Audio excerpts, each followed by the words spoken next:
Fa miarabantsika fijery televiziona agape maneran-tany indray ny tenako ary manona ny fiadanan'i Jesosy Kristy tompo amintsika rehetra. Misaotra sy mankasitraka ihany koa ny amin'ny famarahanareo tsy nitsahatra ity fandarana inona ny marina ity. Ny lohahevitra izay noadadintsika teto moa efa 2 herinandro izay azafady dia mikasika ny fanambadiana. Hitantsika tamin'izany tamin'ny fizarana voalohany momba ny atao hoe fanambadiana ankasitrahan'Andriamanitra. Ny fizarana faharoa izay hitantsika tamin'ny herinandro lasa teo dia namelabelarantsika ny atao hoe ny fanambadiana tsy kristianina. Hitantsika tamin'izany ny atao hoe fanambadian'ny lahy samy lahy, ny fanambadian'ny vavy samy vavy, na koa hoe ny homosexualité. No adadintsika tamin'izany hoe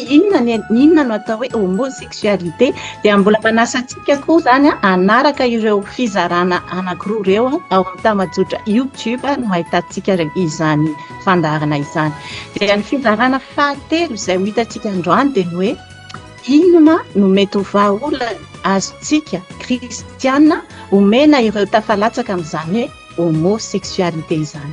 Dia mifantaniana ihany koa mety hanitikitika antsika ihany koa hoe natiora ve sa fitazana no mahatonga izany homosexualité izany.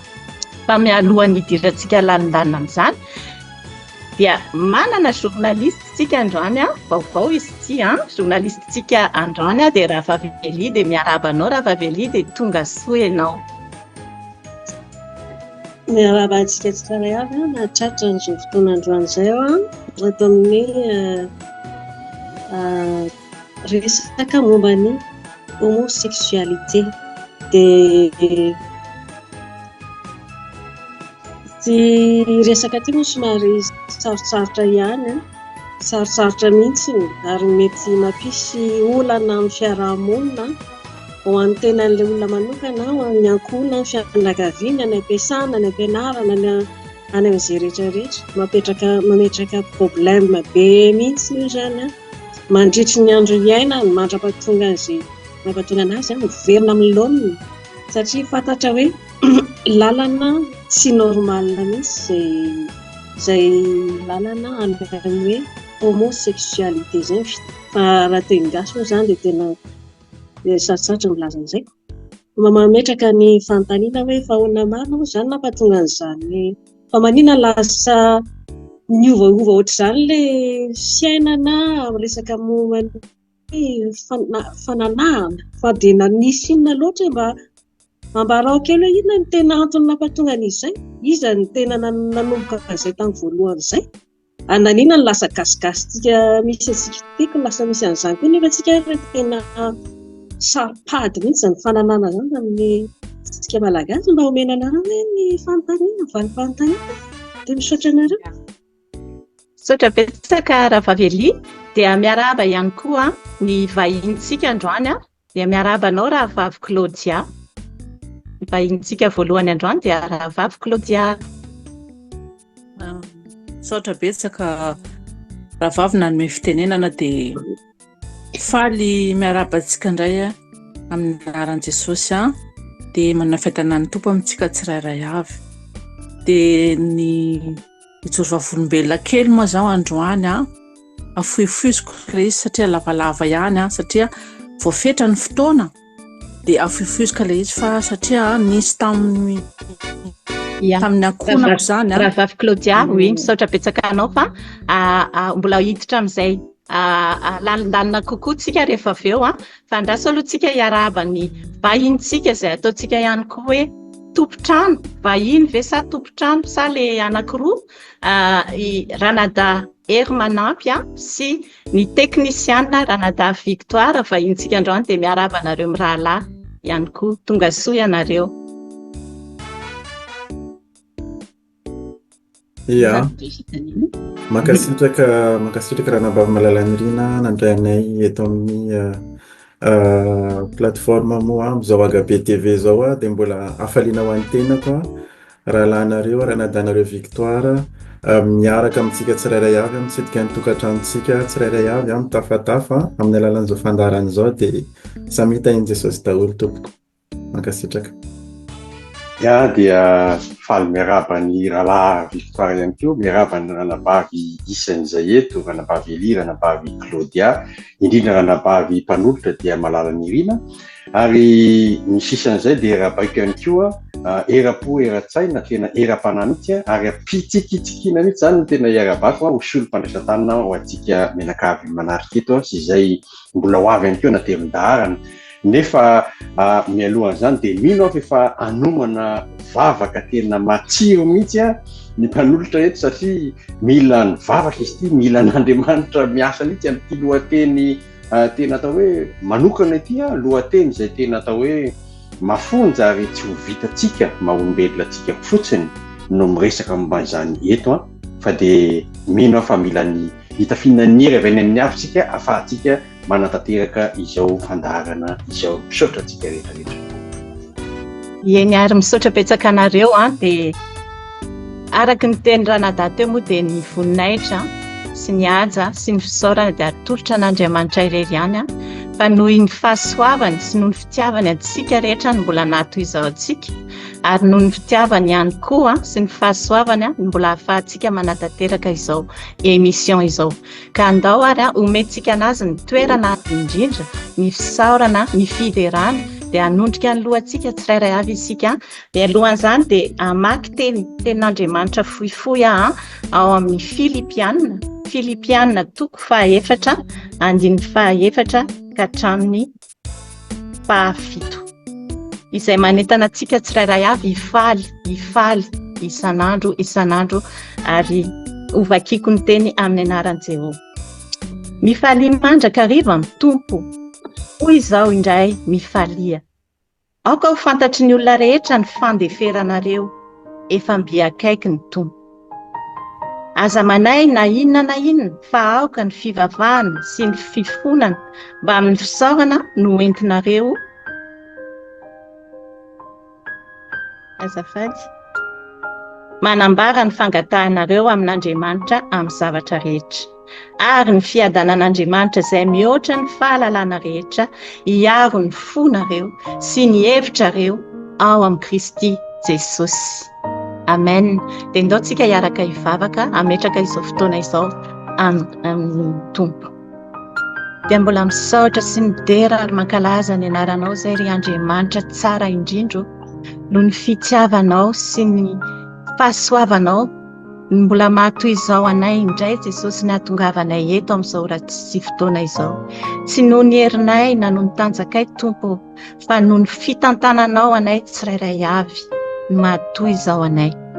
Misaotra Jesosy eo, misaotra satria ametraka ao am-ponay tsirairay avy ny fandeferany ianao, ametraka ao am-ponay tsirairay avy ny fitiavany ianao, ametraka ao am-ponay tsirairay avy ny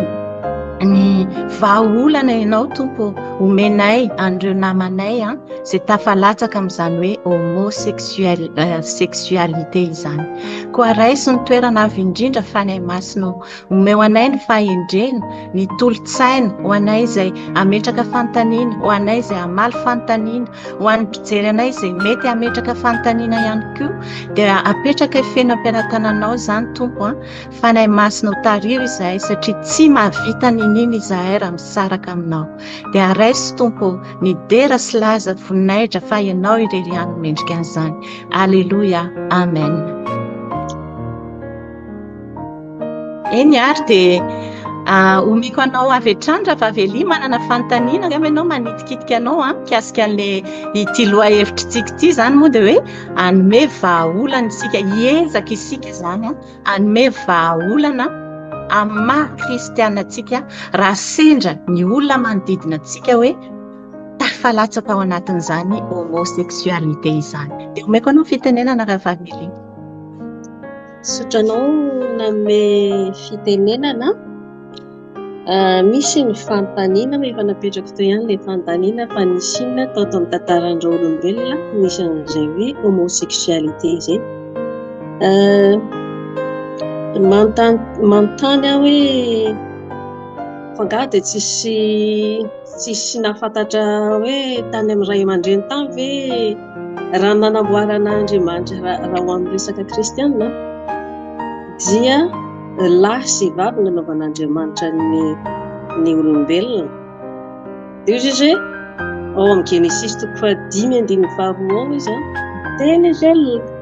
lahy sy vavy nanamboarany azy dia mitahiny dia mitera fégan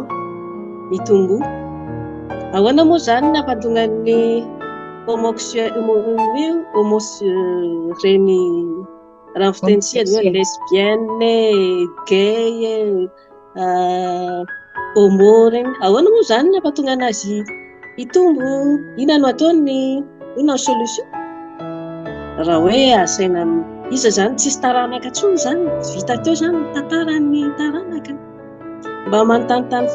mametraka izay fanontaniana izay ve azafady? Ahoana ny vahaolana amin'izany? Ia, tsara be ilay fanontaniana fa angambany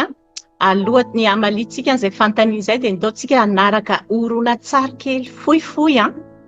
dia mety ifandray amin'izay ihany koa amin'izay resaky rahavavy Elie teo izay ny témoignage ny rahavavy Claudia après ny horonan tsara ahafahantsika ihany koa angambany mamaly an'izay fanontaniana izay. Dia omeko anao ry teknisiana ny toerana.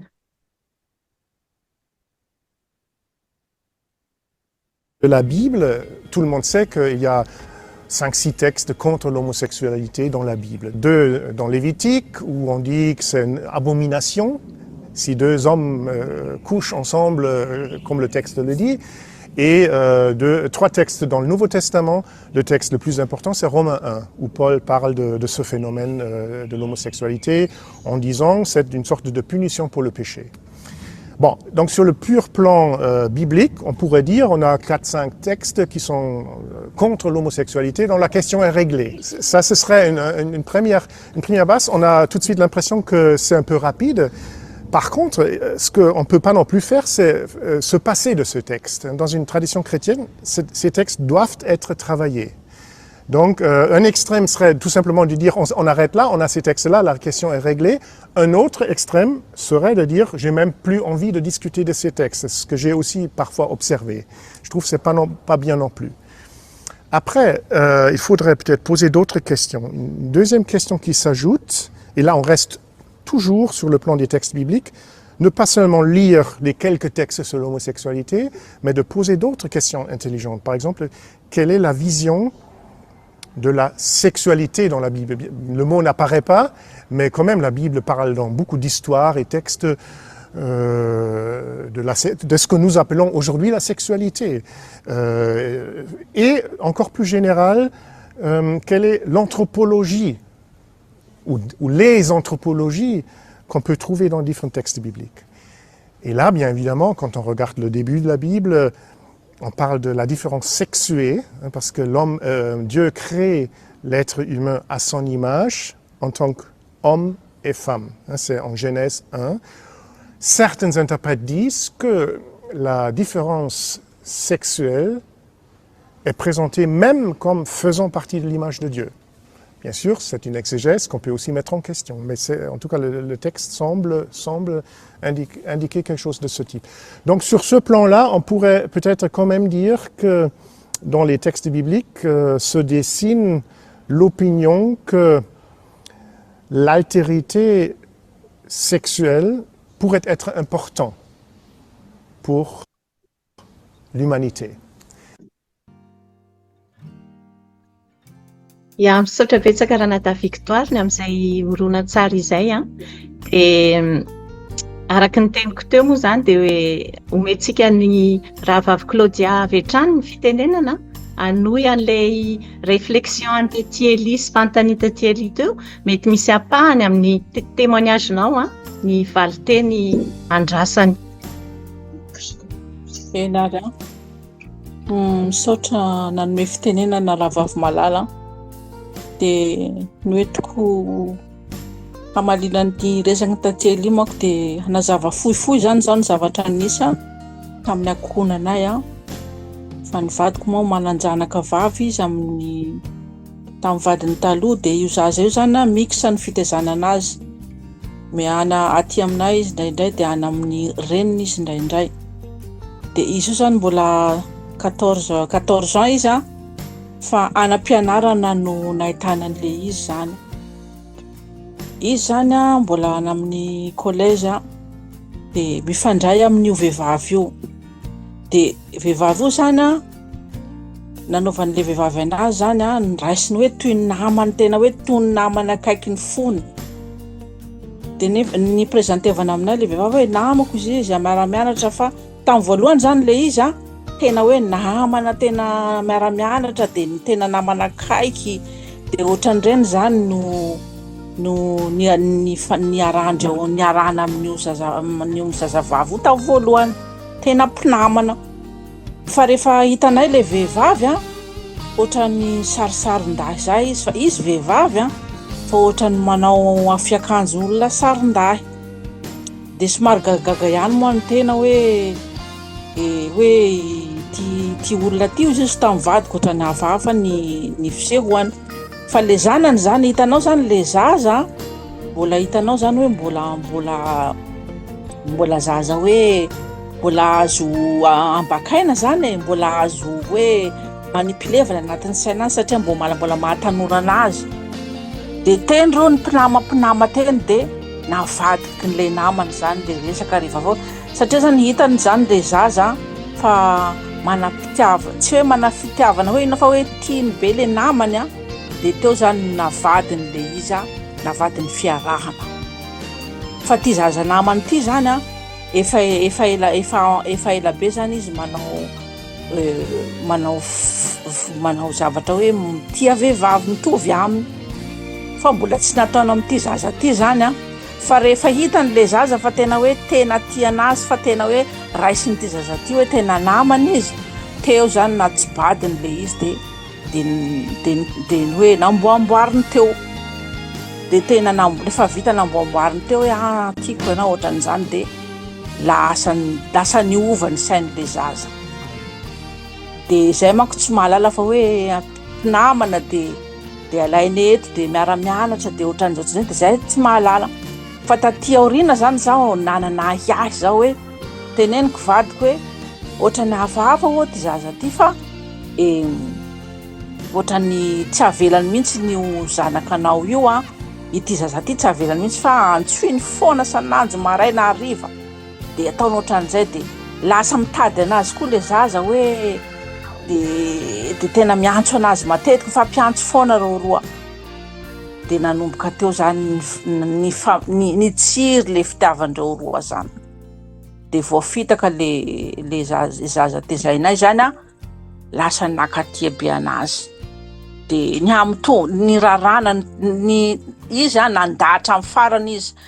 zay zany efa mahalala fa izy manday izy tena laviny hoe tsisan'izany fa efa miroa taona reo vao miaraka zay izy vao ny tena ny papany izy hoe ny antsoiny zany papany hoe mialatsiny izy zao raha mitena aminareo fa zaho izy efa manana no tiako dia zaho izy tsy manam-pitiavana lehilahy tsony fa hiaraka amin'ny vehivavy fa tena henjana zany za nahita ny vadiko za manko mivavaka dia mba hoe mahery fo za satria manana an' Jesosy fa vadiko tena hitako hoe tena lasa nalemy izy satria le hoe zanakanao tezainao zaza iny eto aminay eto tena tezaina ara-dalàna tena omena fitiavana be mihitsy tena tezaina araka tena omena disiplinina zany tena disiplinevana le zaza ary izy manaiky na inaina zavatra nenao dia manaiky izy fa rehefa anam-pianarana any izy dia mankaty an'le vehivavy iny any izy fa rehefa nitenenina aminay io zavatra io papany tena tsy nanaika hatramin'ny farany zaho izy papany tsy te ahita ny tavanao tsony aho tsy te ahitanao trona fa tena vita izy papany aza mandehandeha aty aminay satria za mbola mana zanaka kely tsy tiako reo zanako kely reo hahita ny zavatra ataonareo aty fa aza mandehandeha aty aminay dia antena moa fonjeny tsy zanako izy fa zanaky ny vadiko fa raisiko toy ny zanako antena nefa fonjeny sarotra hoe eny papany no mandana azy mihitsiny a fa mahafonjeny anay zany a le zaza efa miraiki-pity amin'ny foko le zaza raisiko toy ny zanako a tena za zany tena ny vadiko hoe za tsy hanaran'iny zaza iny na inona ny aratsiny na ino ny aratsina tsy solution no hanaritsika anazy tsy solution no hoe ho sasana hoe tsy ho zanakao ary tena nampalahelo be fa vadiko tena ny teny hoe fafao amin'ny anaranao izy ny anarako a fa tsy tiako ny anarako iny hoentinao any izy fa tena esorana fanjakana izy ny anarako fa tsy tiako anay hitonja ny anarako satria manafabaraka anay fa za zany tena niadatsy amin'ny farany zao tsy atahotra n'izany ao izy eny mafy aminao le izy ao a tena zavatra tena mafy zany hoe zanakanao vavy tena tianao tena nitezaina amin'ny fomba hoe discipline tsara nefa ao manao zao zavatra hanambady vehivavy izy vehivavy hanambady vehivavy tsy solution zany fa za zany ao hitondra anazy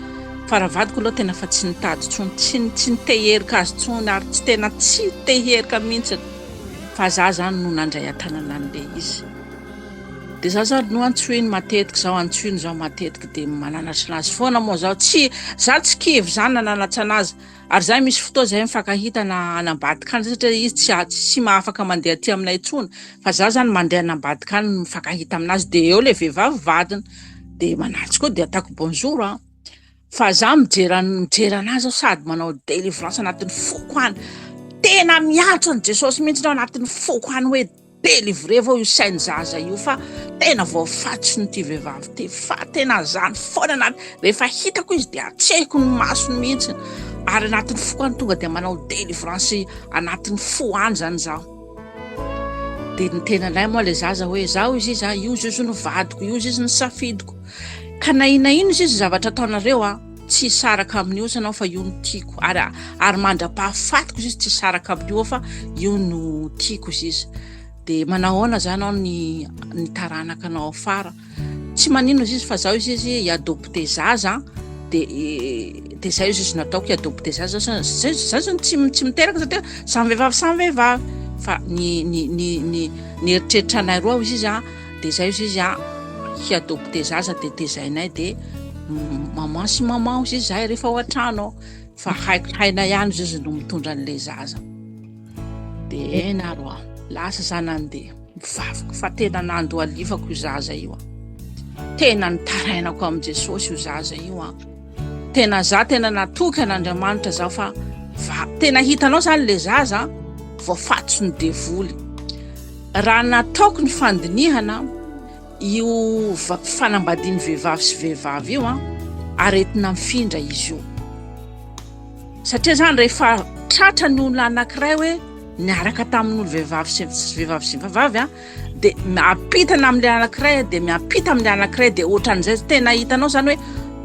aretina devoly mihitsy ny izy io fa ny vahaolana amin'io vavaka délivrance ary tsy mila matahotra za tsy vadiko tsy teherika fa za manantona izy rehefa miantso anao hoe zao izy Claudiane tadianao za dia lasa zaho amin'izay fatako blende zaho avy aty mivavaka aloha Jesosy zaho atompo tsy antso an'iza tsy antso vadiko efa niteny hoe ndao iantso psychologue ndao za tsy mitady psychologue tsy mitady an'iza fa nafantako fa nanaran'i Jesosy tsy andao ahy dia manantona an'le zaza za fa tena mitena anazy aho tena potenao ny aveniranao fa za tena teneniko izy za haiko ny asan'Andriamanitra fa tsy maintsy hovahan'Andriamanitra io zavatra anatin'ny sainao ao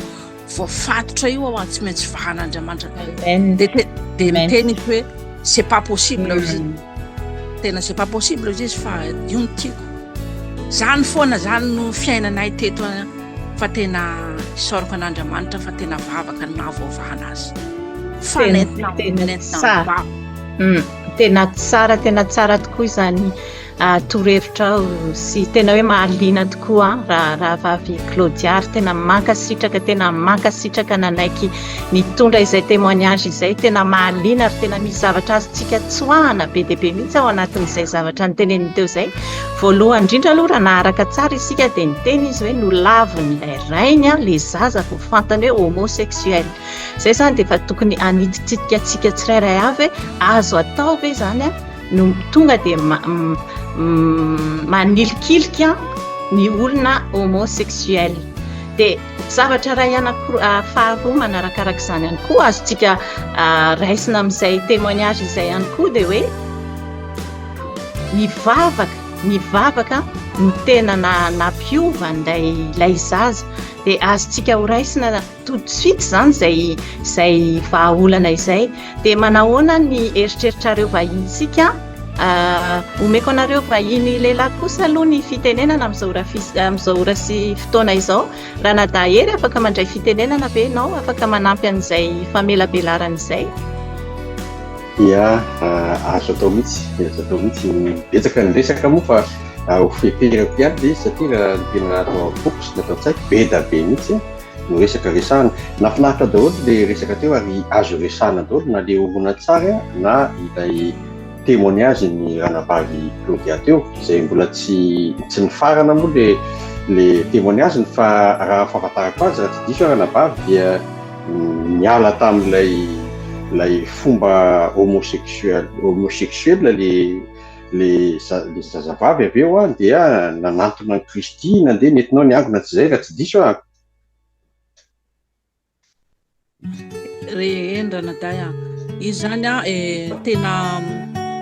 tena namaly vavaka Jesosy amin'izao fotoana izao izy dia tena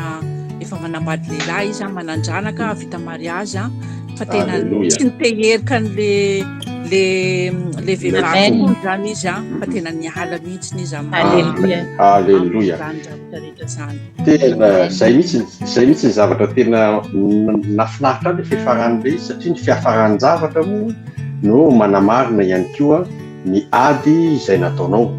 Ny ady izay nataonao izay tsy ady ara-nofo aman-draha fa ady ara-panahy ary manamarina mihitsy fa izay ny asan'ny kristianina ny ady eny amin'ny-drivotra fa tsy ara-nofo sy ny fanahy tsy amin'ny nofo sy ny raha fa any amin'ny-drivotra ary ny ady eny amin'ny-drivotra moa dia izay dia ambarany hoe mivavaka ianao mivavaka zay ny ady eny amin'ny-drivotra ary matetika ny fahatanterahany zavatra misy rehetrarehetra hita maso dia niainga tany amin'ny tsy hita maso niainga tany amin'ny tsy hitan'ny olona tany amin'ny mivavaka no tonga ny fandresena dia mahatanteraka ny fahatanterahany fandresena hita maso avy eo. Ny tiako resahana ao anatin'izany dia eo mihitsy ny hamantarana hoe iza zany no nresena tsy ilay olona no nresena fa izy koa aza zany victime fa nresena zany dia ilay fahavalo napiditra an'io fanakorotanan'io dia tsy izy moa le fahavalo fa le raiky alary moa le fahavalo efa ela ilay Lucifera niongana tonga lasa devoly miaraka amin'ny satana reny ny fahavalontsika ary eny amin'ny-drivotra reny satria reny fanahy maloto ary tsy maintsy adivana eny amin'ny-drivotra mba handravan'ilay fanakorotanana nataony. Inona moa nataony tamin'ny voalohany ary mamaly ihany koa ny fanontaniany ny journaliste niainga tamin'ny voalohany dia ranavavy Elia hoe avy aiza izy io dia avy aiza dia avy any amin'ny devoly efa ela ihany io satria izao ny asan'ny devoly dia manimba sy manakorotana ary mamadika foana ny rafitra efa napetraka Andriamanitra sy fandaminana napetraka Andriamanitra tamin'ny voalohany. Raha ny tenin'ny Andriamanitra nanao hoe aiza misy hinana etsy amin'ry azo ampovoany ery azo voarara zany ilay voankazo voarara etsy amin'ilay azo fahalalana ny ratsy sy ny tsara dia tonga kosa devoly ilay fahavalo ela manakorotana zay mamadika an'izay mampiasa ny fahafetseny sy ny fandresen-dahatra sy ny démonstration rehetrarehetra zay lazay amin'ny fomba fitenenana andresena lahatra ndra olombelona dia lasa mivadika ilay rafitra sy lamina napetraka Andriamanitra. Izay ny asany. Eto ihany koa marina mihitsy ny tenin'ny ranavavy Elia journaliste teo hoe fa avy aiza ahoana izy ity niforonona ny lahy sy ny vavy mba hanana tarana lahy sy ny vavy natao hoe Andriamanitra namorona ny Adama sy Eva nefa nahoana manjary misy Adama sy Iva ohatran'izay dia hita hoe zavatra tsy mitombona mihitsy zany zavatra misy fa mikorotana navadika ny devoly le izy ary eo mihitsy a mipetraky le teo amin'ny orinantsary le rahalahy vahiny teo zay nitenina hoe ohatsy izy hoe raha ny fahazahoko azy de izy zany teny izy hoe natao endrika Andriamanitra ozy izy namoronan'Andriamanitra ny olombelona, zany hoe ny fisian'ny lahy sy ny vavy izy de endrika Andriamanitra. Tsara apatsahivoko eto fa ny endrika Andriamanitra voalohany dia ilay hoe aina, vatana, fanahy. Zay tsika zany io, zany hoe Andriamanitra ray, zanaka, fanahy masina. Zay zany le endrika Andriamanitra voalohany. Tsika izy anankitelo nefa ray, isika koa anankitelo, fanahy, aina, vatana. De zay aloha endrika voalohany. Ny endrika faharoa koa de hoe ny endrika hoe Andriamanitra mahita, isika mahita. Andriamanitra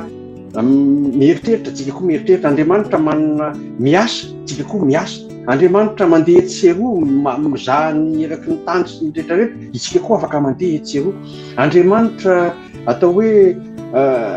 misy fitiavana ao aminy, tsika koa mba mety mahazo manana zany fitiavana zany. Zany hoe le mahita sy miasa rehetrarehetra zay rehetra de endrika Andriamanitra ihany koa. Ary endrika Andriamanitra ihany koa le fifandraisana amin'Andriamanitra. Fa le endrika Andriamanitra resahan'ilay rangahy teo hoe namoronana ny olombelona de endrika Andriamanitra hoe Jesosy ny lahy lohan'ny fiangonana ary ny vadiny dia ny fiangonana. Zany hoe Jesosy nefa misy voalohany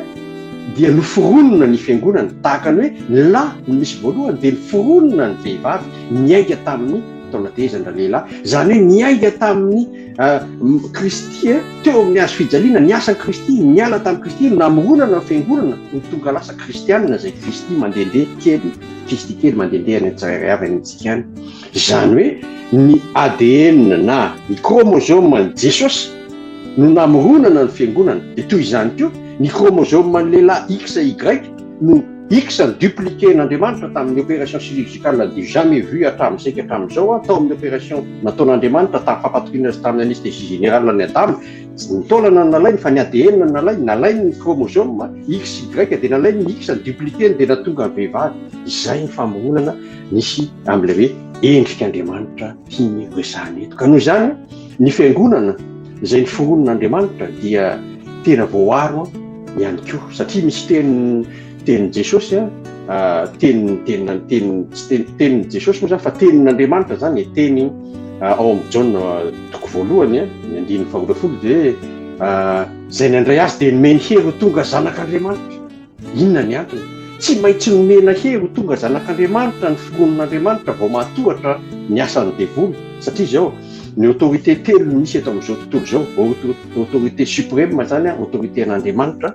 na ramorona, autorité ampovoany ny anjely, autorité an'ny anjely les anges, ny autorité farany de autorité an'ny olombelona zay manjaka amin'ny zavaboary rehetrarehetra. Zany hoe ny devoly de anjely niongana, manana fahefana izy, manana autorité amin'ny olona. Ary zay no mahatonga azy napiditra nandrebireby an'ny Adama sy Eva de voarebireby manana autorité izy. Fa saingy zao rehefa nandray an'i Jesosy ianao dia nomeny hery ho tonga zanak'Andriamanitra, tsy autorité na olona tsotratsoro ny autorité na zanak'Andriamanitra rehetra, fa autorité na zanak'Andriamanitra fa tsy autorité roa. Zany hoe miakatra zany le autorité any amin'ny autorité na zanak'Andriamanitra. Zay no natonga Jesosy nanao hoe mandroazy de mandroany devoly de hiary izy, manana fahefana mandroaka devoly tsika, manoera azy de andositra anareo lavitra izy, manana an'izay autorité rehetrarehetra. Zay fahamarinan'izay aloha ny tsara resahana amin'ny olona rehetrarehetra fa miainga eo ny solution. Satria rehefa manana ny solution ianao hoe zanak'Andriamanitra afaka, raha ohatra zany ianao atao hoe anenjika an'le zavatra vokatra ratsy de le mpamokatra an'le ratsy aloha vonoina, zay ianao vao mahafoana ilay zavatra ratsy. Satria raha tsy fohananao le mpamokatra an'le ratsy dia mitombo foana ny ratsy ary tsy hoaraka ao ny fisian'ny ratsy. Ny zavatra misy anie tsy aretina anie io homosexualité io sarim-bavy sarin-dahy io tsy aretina fa influence. Rehetrika zanak Ilota tamin'izy tonga tao Sodoma, tao nefa nisy ny homosexualité tao Sodoma, nisy sarin-dasa sarim-bavy. Ny anjely era de davin-dralahy mbola anaovana ny asa ratsy ny anjely nefa tonga ny Lota nanao hoe fa jereo fa tao daholo zany nivoaka ny zavatra rehetrarehetra ary tsy vitan'ny hoe ny homosexualité ihany ange no zavatra vokatra nataon'ny Satana, fa ny korotaniny mihitsy ny atao hoe ny resaka fanambadiana. Miainga tany amin'ny voalohany zany hoe nanjary nisy aveza moa ny homosexualité, ny inceste, ny polygamie, zany rehetrarehetra zany eke avy amin'ny satana daholo. Zany hoe lamina nataon'Andriamanitra hoe lahy ray vavy ray a, dia nataony lahy ray lasa vavy roa, na vavy ray lasa lahy roa. Ny polygamie nataony tao ny homosexualité ny vady. Zany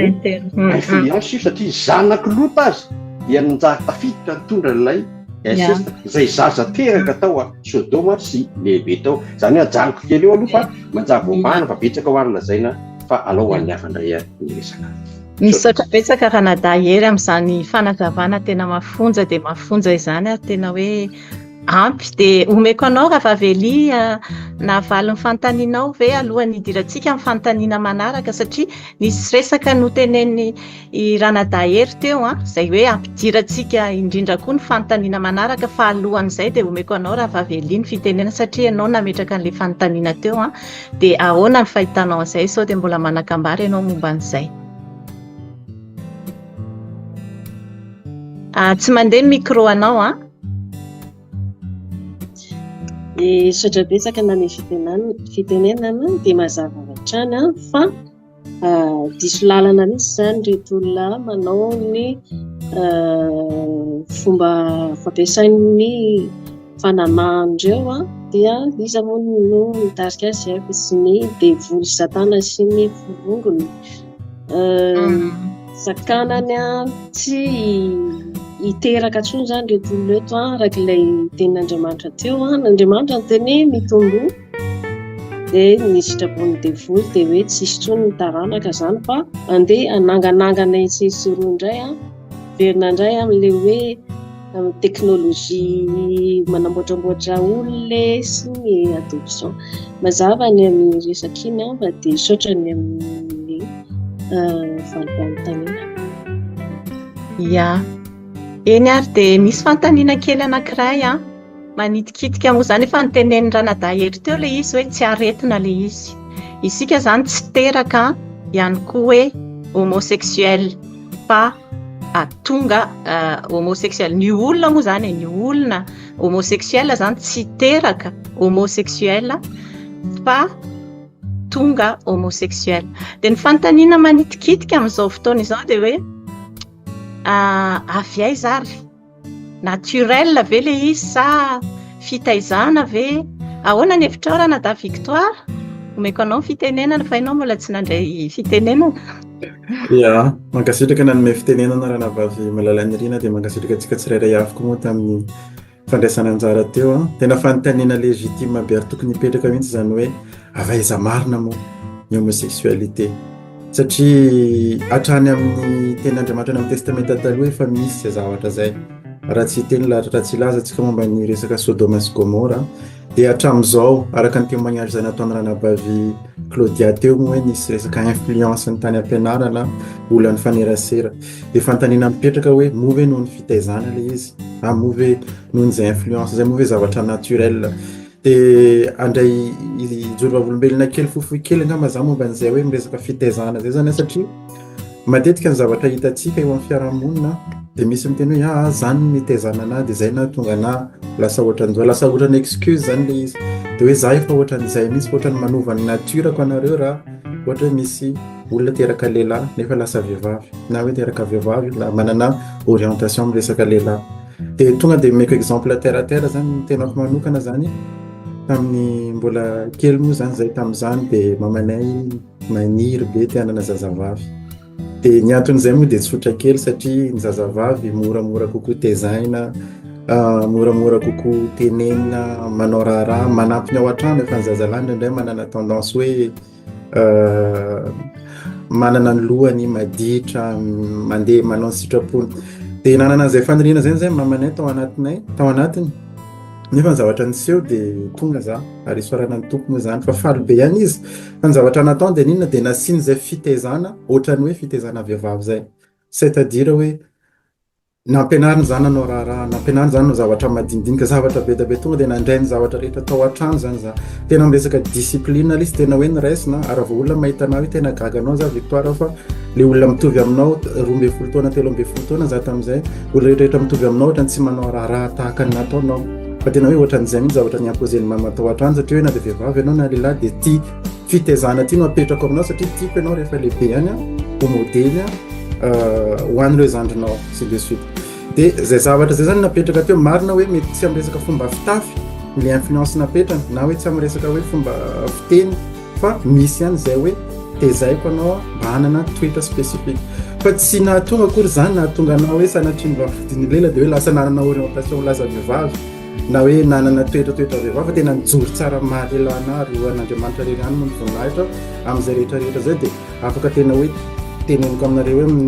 hoe fomba hoe sur et certain zany hoe amin'ny resaka fitaizana aloha mety misy ihany ny influence io zany miankina amin'ny ray aman-dreny miaraka amin'ny fitondran'ny fanahy masina koa ny olona tsirairay avy miankina amin'ny ohatra ny ahoana fitondrana ny zanaka araka ny tenin'Andriamanitra araka ny baiboly araka ny fahatoranan'Andriamanitra ve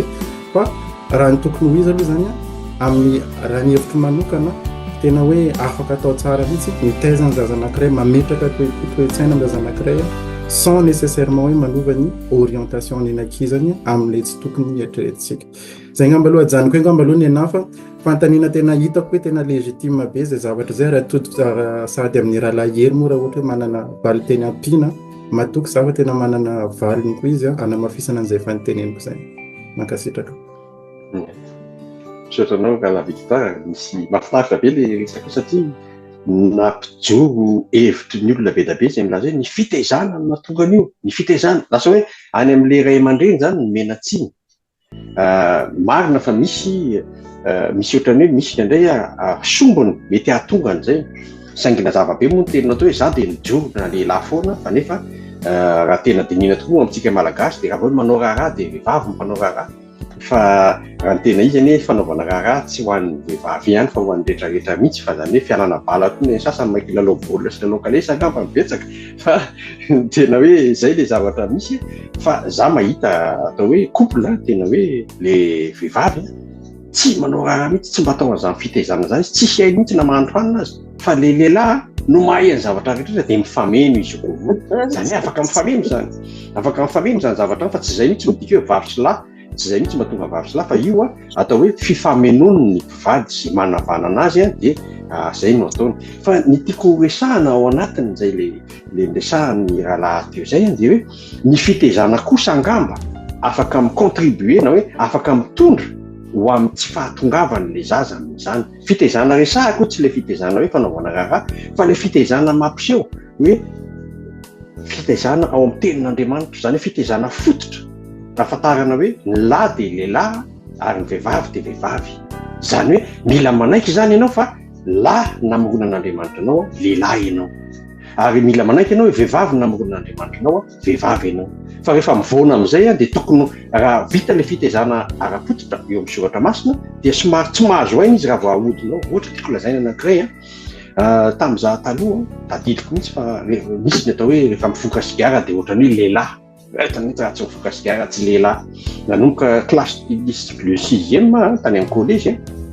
tafiditra tao anatin'izany hoe mifoka sigara dia mba nanarana mifoka sigara dia zay tsy mifokafoka sigara dia lehilahy tsy mba lehilahy ataonay an'izany zany tamin'izany dia mifoka sigara dia za mahita ankizy ataonao an'izany izy hoe lehilahy tsy mba lehilahy amin'ny olona mifoka tsy mifoka sigara mihitsy izy fa tena nijoro dia ohatran'ny heverinao fa hoe tsy mba namana zany izy rehefa tio aoriana anao vao tonga saina hoe izy ny tena nijoro izy ny tena mafy be fa ianao le influencier iny ka ianao malemy dia eo ny ahafantarana hoe tsy nahazo fitaizana fototra ny tena satria ny ray aman-dreniny tena tamin'izany mifoka sigara dia tsy mba nitondra zany atao hoe aiza mifoka sigara fa le zareo tsy nanao an'izay ny tena nahazo fototra ny atao hoe fitaizana ka ny tiako resana zany raha eo amin'ity kasy anty homosexualité ity dia rehefa nahazo fototra ny fitaizana ny zaza anankiray tamin'ny soratra masina izay fototra tena tsara indrindra teo ambony vato fa tsy ambony fasika dia nanorona trano ianao nanorona tokantrano tsara tokoa ianao satria eo ambony vato dia izay vato fehizory Jesosy namoronanao nanorenanao tena mahafinaritra dia mahafinaritra tokoa ty fandaranty ny fotoana koa moa dia mandeha ihany isika moa dia manentana trano ny mpijery ihany koa izay manaraka direct eto hoe raha manana fantaniana dia apetrao ny fantaniana dia ny vahintsika afaka mamaly an'izany dia raha mbola manana fitenenana isika zany tena hoe amaliana zany amin'ny fotoana fohifohy zany ny fanontaniana androany hoe inona ara zany tena hoe vahaolana, ohatra zany hoe vahaolana azontsika omena ny olona manodidina antsika zany raha tafalatsaka ao anatin'izany homosexualité zany. Misy raha vavy te hametraka fanontaniana fa mandrapatonga ny fanontaniana dia ndaotsika amaly an'izay fanontaniana izay hoe inona moa zany vahaolana, hoe tena vahaolana takatritsika zany azontsika atolotra ny mpijery antsika raha hoe misy manodidina antsika tafalatsaka ao anatin'izany. I Ravavy Claudia moa dia efa nanome teo tamin'ny alalan'ny témoignage dia raha misy hafa ihany koa dia omeko anareo rahalahy ny fitenenana. Ia, meko andrala Victoire angamba aloha satria efa vonivony izy. Ia, resiko kely fotsiny fitenenana ny lamo zany dia niala mafisako ny efa nitenenina Ranambavy Claudia teo iny misy tenin'Andriamanitra koa tsy mpizaraina amintsika atao bolana toko fa 12 hitantsika amin'ny écran io bolana toko fa 12 raha momba ny resaka fitaizana atsika dia tsotra ihany dia hoe zaro amin'ny lalana tokony alehan'ny ny zaza ka na rehefa antitra zay izy dia tsy hiala amin'izany miana manomboka amintsika ray aman-dreny zany izay hoe fanehoana ny zaza hoe aiza ny tokony alehany ny zavampiseho amin'izao fotoana izao indrindra moa amin'ny firenena mandroso dia ny gouvernement mihitsy no manosika ny ankizy hoe afaka miseho manao anao afaka maneho ny tena identité anao dia maro be ny influence mahazo ny ankizy na dia hoe miezaka mieduquer ny ankizitsika araka ny tokony izy azantsika nefa ny influence rehetrarehetra avy any ivelany tahaka ny tenen'ny Ranambavy Claudia teo iny dia tena hoe maro be zavatra heniny zanakatsika, zavatra hitany zanakatsika dia indraindray mampanontany tena anazy dia tokony alehony izy ny zaza ka na rehefa antitra zay izy dia tsy ala amin'izany. Zavatra teboka faharoa ngamba dia omeko anao raha lahery avy any fitenenana dia hoe tena hoe mila mangataka amin'ny tompo ihany, mila mitondra mibavaka nyreny zanakatsika nyreny madinika kelitsika ihany atsika mba tena rakofa ny tompo amin'ny rano satria indraindray tena amin'ny se rendre compte hoe marina hoe miteraka an'izy ireny atsika amin'ny nofo fa indraindray ny fanahiny tena hoe ny tompo reriany mametraka an'izany ao anatiny ao, ny tompo reriany no indray miaro azy ireny rehefa tsy hitatsika izy ireo na rehefa hoe lavitra ny masontsika izy ireo na any amin'ny misy azy ka dia tena hoe apetraka amin'ny tompo zany rehetrarehetra zany ny tompony hiaro ny zanantsika tsirairay avy, hiaro koa ireo ankizitsika tsy mitery hoe tsy midika hoe ankizy fotsiny moa zany hoe adolescent na rehefa hoe adulte raha zany fa hiaro atsika tsirairay avy amin'izany ratsy zany ary hitondra atsika mivonany amin'ny tompo. Mankasitraka dia omeko anao raha lahery mifanizana ny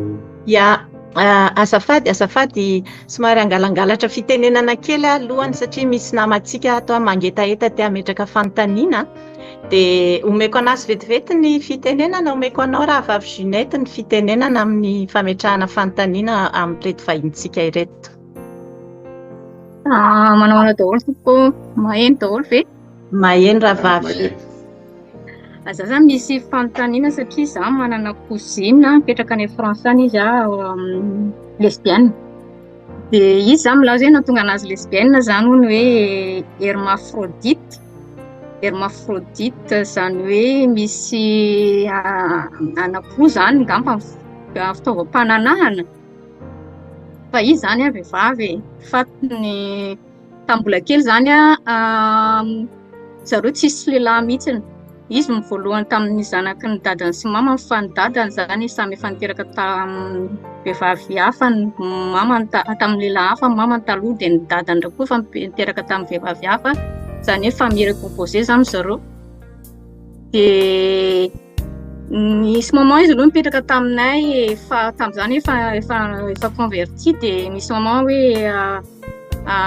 tsy nafantatra anazy aho hoe lesbienne tamin'izay fa mbola tany Madagascar fa tonga tany France izy voapatatra hoe lesbienne dia zay zany fanazavany hoe hermaphrodite izy dia mipetraka amin'ny fanontaniana hoe Andriamanitra sy ve zany créé ny hermaphrodite sa nanao erreur ve Andriamanitra sa ahoana nahatonga an'izay sa vokatry ny asan'ny mety hoe avy amin'ny vokatry ny zavatra nataon'ny ray aman-dreny nahatonga an'izay sa ahoana no fahazahoanareo an'izay hoe hermaphrodite izay. Zay no fanontaniana apetraka. Ia. Tena ka exceptionnel dia zavatra miseho zany hoe ka manokana. Zany hoe fieritreretako zany tsy afaka raisina hoe généraliser na izy fa ka manokana. Raha raisiko zany raha raisiko valy fanontaniana dia misy hoe tsy izay akory no ilazana hoe natonga azy homosexuel zany fa io fahitantsika avy amin'ny devolo ny aingana izy fa ny tiako resahana hoe hermaphrodite izy ohatran'le ratsan-tanan'olona zany anaky-enina ny sasany ka exceptionnel enina ny ratsan-tanany na ataoko hoe naniry tanana anankiray izy dia lasa anankitelo ny tanany ka exceptionnel koa ny zavatra zay fa ny zavatra miseho fotsiny amin'izay fotoana zay koa tsy midika koa hoe anaky telo ny tanany dia afaka mangary paosy izy ohatra tiako lazaina zany satria fa vazivazy tsy hafahafa le tenenako azy fa tsy hoe manana droit hafa mihoatra izy mihoatra ny tokony ho izy no normal zay namon'Andriamanitra rehefa manana mihoatra fa iny angamba resaka médecine tokony dinihana hoe la marina ve izy sa vavy zany hoe angamba resaka pourcentage angamba ny tokony jerena amin'izay zavatra zay zany hoe raha tena mila fantany zany ny marina aloha hoe la izy sa vavy ary raha ohatra izy ka la dia manambady vehivavy zay ny teny soratra masina ary raha ohatra ianao ka vehivavy dia manambady lehilahy fa tsy resaka homosexuel ahoana moa ny ilazanao fa homosexuel nefa tsy fantatra koa ianao na lahy na vavy zany hoe fatara aloha hoe lahy aloha ianao sa vavy zany hoe makanesa aloha makany amin'ny médecine zay ny ilaina ny teknôlôjia sy ny médecine ke nataon'Andriamanitra izy hafantarantsika ny marina ihany koa fa tsy hafantarana anaovana zavatra azy zany hoe rehefa jerena ianao ka ny tenanao ataoko hoe mety ny fitaovam-pananahana fotsiny na tena tsy ny fitaovana complet aza rehefa atao ny misy ny tsaikona scanner na inona jerena misy tsy ampy ao fa zay tena complet no tokony raisina amin'ny maizy ianao zay zany ny ilazako azy zay fotsiny zany aloha ny ilazako azy raha azo atao zay zavatra zay dia zay ianao vao manapa-kevitra hoe lahy ianao sa vavy ary anambady lahy ianao sa anambady vavy dia zay vao ilazaina hoe homosexuel ve ianao zany sa tsy homosexuel ka raha ohatra ianao homosexuel dia tsara pampafantarana anao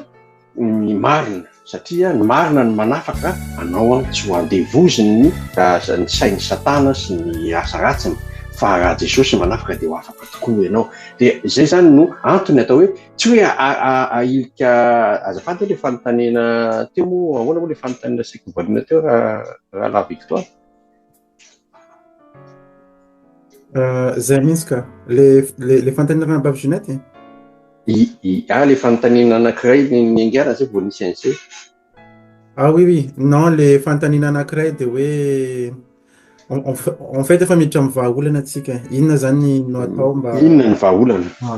ny vahaolana zany dia hoe ny fampifilazana ny marina ihany ny olona homosexuel tsy mety raha ohatra ka rejetena raha tositositra satria zao victime izy ohatra amin'ity teny zany ianao hoe misy olona anankiray zay tsy mitovitovy hevitra aminao dia ho vononao mamono olona manko zany atao hoe mirejete zany ny olona tsy maintsy olona ivelona dia tsy maintsy ao anaty fiarahamonina izy fa rehefa ilikilika ao ivoaka amin'ny fiarahamonina izy dia ohatra ny boka ailikilika ao izy ho faty zany izy ho very any izy saran'izay tsy ailikilika ny olona homosexuel fa mifanohitra amin'izay raha ny tokony ho izy ampidiritsika ao anatin'ny kristianisme izy amin'ny maha-kristiana zay tsika zay mahalala ny marina no mitondra influence aminy fa tsy izy mitondra influence tena raisina tsirairay izy ireny anaovana angaredona tsika gasy mahay angaredona tsara mihitsy hitangoromana dia ao izy entina mbavaka indrindrindra aloha zay zavatra lehibe zao manko ny zavatra misy ny olombelona dia les pieds sur terre mitongotra eto ambonin'ity tany ity fa ny lohantsika ny saintsika any an-danitra zay tsika saintsika any an-danitra fa nitongotsika eto amin'ity tany ity ny dikan'izany dia miady mivavaka tsika misaina sy ny tena hoe mangetaeta miantso amin'Andriamanitra foana ny fanahintsika miraikitra tsy mijanona mihitsy fifandraisantsika amin'Andriamanitra fa nitongotritsika eto amin'ity tany ity zany hoe nitongotritsika zany dia mila mandray anjara amin'izao fiainana izao te tantara kely zavatra anankiray dia izay zavatra fotsiny tantara lizako anazy hoe mahay ono ny afo indray mandeha tao anaty ala anankiray dia rehefa lasa nandositra daholo ny biby rehetrarehetra amin'anakay toerana izay tsy misy ala malanadalaka dia nakao daholo ny biby na ny elefanta na ny liona na nila nakao daholo dia tonga tao dia nahita dia niangona tao zany ny alan'ilay afo dia nisy vorona kely anankiray na tena karano izy nakarano le renirano kely anankiray dia mitifitra kely le afo izy de mandeha mivezivezy foana izy de ozy lay biby rehetrarehetra ary inona lesy te ataony laty elava de avonan'io afo de ozy izy hoe je fais la part des choses izy zany hoe ataoko zany zay azoko atao na ny elefanta raveny tsy tokony anao an'izany fa nataoko zay azoko atao isika zany matoa lehibe surtenue de ataotsika zay azontsika atao mety tsy ahafonan'io homosexuel io ianao mety tsy ahafonan'io homosexualité io ianao fa manao zay part des choses ianao dikan'izany salamy nataony ranabavy Claudia teo nanao part des choses izy fa ianao io foana io sur io fa foana kristianina ianao de malala ianao fa foana io rehefa tonga miveriny Jesosy foana io ao anatin'ny arivo-taona io tsy misy tsony zany sur aloha zay fa kosa anjaran'i Jesosy zay fa ny anjaranao dia efa lasa sady ianao manambara ny filazantsara amin'ireny homosexuel reny mihitsy satria reny ny tena atao hoe zao tontolo zao de araka ny tenin'ny soratra hoe tsy avy antsony marina fa ny mpanota hibebaka tafiditra ao anatin'ny fahotany le milona reny ny mpanotany misy manao fananina fa ny mpanota koa misy victime ary tsika rehetrarehetra zao de victime voateraka tsika de efa manota efa tezitra mikikika amin'ny tomany sady raha tezitra amin'ny ralana reny de efa nanota sady tratra sady le zaza vina vava voateraka zay ilazantsika zay de hoe tsika zany victime ihany fahotana ary nefa rehefa mahalalaka manao fananina ihany koa de tsy victime zay fa mila lazana marina daholo zay tontolo zao de zay le atao hoe par des choses raha ohatra lasan'ny olona aza ny fampianarana any amin'ny éducation lasan'izao tontolo zao ampianarina parent lasy vavy inona no ataotsika isika fiangonana de tokony hanangana fianarantsika tokony zany fianarantsika de hoentsika fitezana milaza ny marina ao anatin'izany miteny izany fa fiangonana zay misy de nanao défi nanangana aty andiafa aty alio nanangana fianarana zao izy nenga tamina primaire kely de lasa collège zao izy efa manana lycée itetika ao amin'ny université ny ankizy zay mianatra ao de ny any am'izao tontolo zao aza nampidiriny ray aman-dreny satria tena misy fitezana tombona ny janona tamin'ny taloha tsy azam-pampianarana efa ny fangaroarona nalefa ny satana zany eto am'izao tontolo zao de zay zavatra zay de tokony manao part des choses tsika eo ankohona tsika de efa manao part des choses ampianarina ny zanatsika araky le nalefa ny teknisiana teo moa hoe ampianarina amin'ny lalina tontolo izy ny sasy tokony efa zany ny masondreo zao ny ray aman-dreny métro dodo de boulot tsy manana fotoana tsony izy de zanany nefa mbola alefa indray le zanany any amin'ny public any zay ampianarina ihany koa ny hoe mety ny lasy ny lahy ny vavy sy ny vavy ampianarina mampalaina zany mivady izy manao an'izany le raiky alary manao an'izany ka manoera azy de andositra anareo lavitra izy manoera ny asan'ilay raiky alary de andositra antsika lavitra izy fa mbola ho avy ilay fotoana ho foana eo amin'ny anaran'i Jesosy raha fanafoanany any Sodoma sy Gomora ho foana ihany io Alleluia. Amen. Amen. Ya, misaotra betsaka nareo vahiny nitondra izay fanazavana izay de misaotra ny journaliste sy ny Claudia ihany koa nanao ny témoignage de misaotra ny Ravavy Ginette nametraka fanontaniana.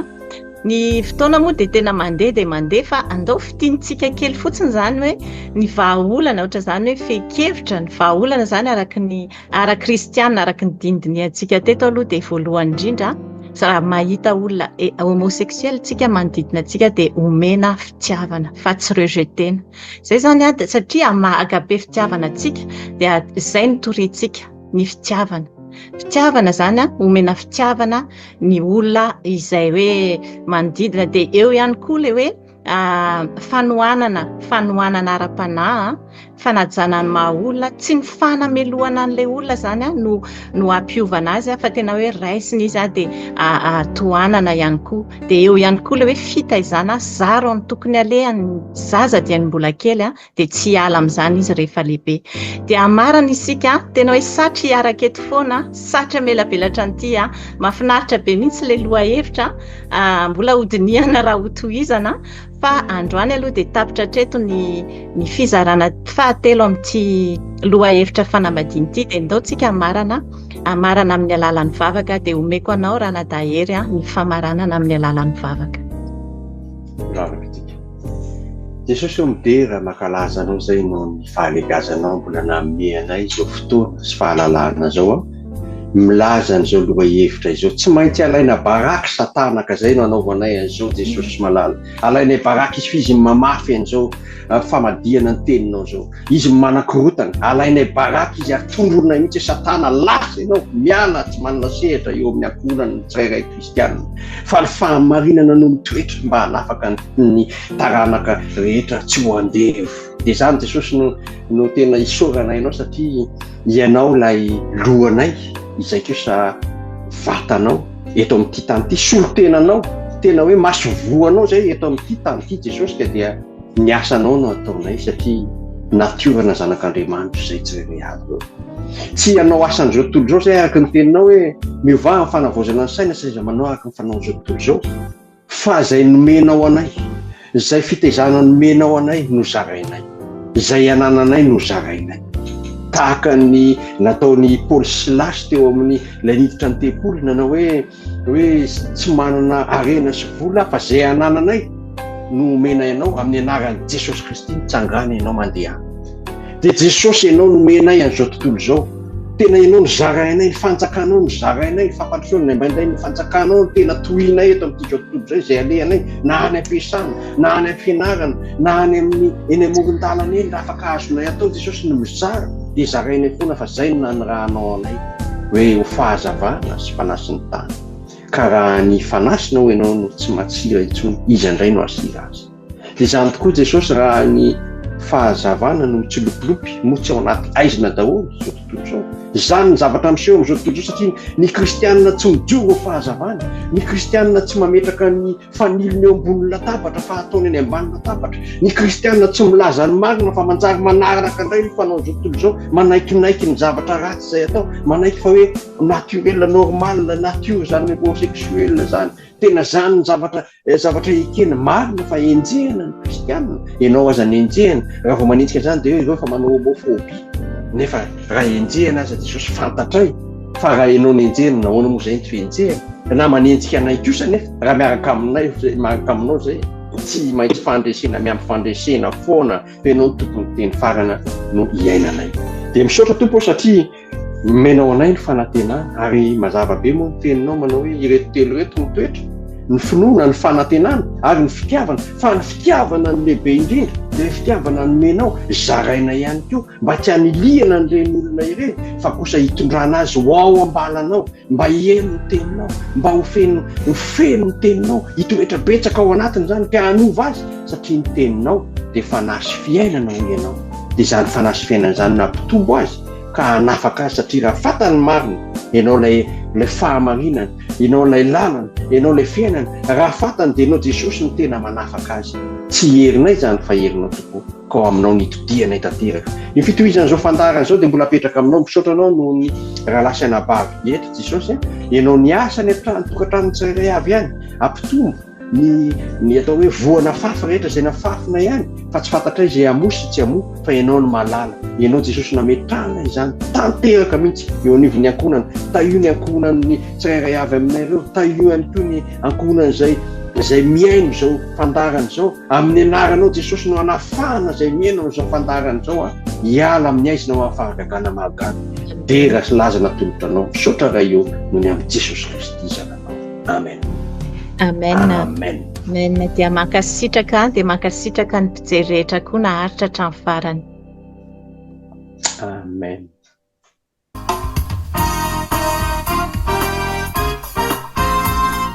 Madagasikara.